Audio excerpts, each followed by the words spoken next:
कि नाम है मौनी बाबा, लेकिन 1 मिनट भी चुप नहीं रहते हैं। नाम है ब्रह्मचारी बाबा, 2 पत्नियां, 4 बच्चे हैं। नाम है त्यागी बाबा, लेकिन गाड़ी बंगला का लाइन लगा हुआ है। कितना संपत्ति उनके पास है उनको खुद ही नहीं पता। तो सब उल्टा पुल्टा हो गया कलयुग में।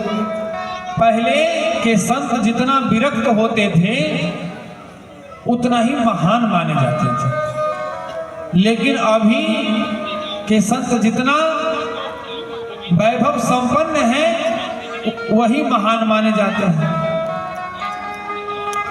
इस प्रकार से नारद जी सनकादिकों को बता रहे हैं कि भैया तीर्थों में गया, कहीं भी चित्त को शांति नहीं मिली। तब हमने विचार किया कि चलो गृहस्थ के घर चलते हैं। जैसे आप सब गृहस्थ लोग बैठे हुए हैं, तो नारद जी जब गृहस्थ के घर में आए तो यहाँ क्या देखे? तरुणी प्रभुता के शाल को बुद्धिदायक कन्या विकृणो लोभा दंपति नाम चकल कनम। नारद जी कहते भैया तरुणी प्रभुता के है, गृहस्थों के घर में भी विडंबना है। जब तक माता पिताजी के हाथ में चाबी है तभी तक उनकी सेवा हो रही है। जिस दिन बेटा बहू को घर पर सर्वाधिकार प्राप्त हो गया, तिजोरी की चाबी मिल गई, उसी दिन माता पिता का खटिया घर से बाहर।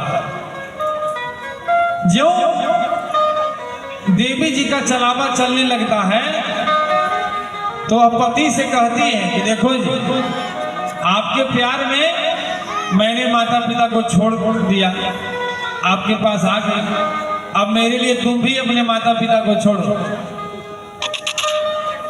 तरुणी प्रभुता के है, श्याल को बुद्धिदायक। अगर गृहस्थ कोई घर में यज्ञ आदि विवाह आदि कार्य करते हैं तो माता पिता से सलाह नहीं लेते हैं कि पिताजी बताइए क्या क्या बनेगा, किनको बुलाना है ना। ये सलाह लेने के लिए ससुराल से साला साहब को बुलाया जाता है। श्याल को बुद्धिदायक। अगर साला का बात नहीं माने तो गृह युद्ध रखा है, और अगर माने तो भी गृह युद्ध रखा है। इसका प्रमाण है शकुनी। शकुनी की कृपा से क्या हो गया, कौरव का नाश हो गया। तो श्याल को बुद्धिदायक कन्या विकृणो लोभात।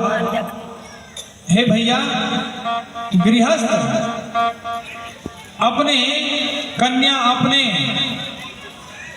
पुत्र का क्रय विक्रय कर रहा है।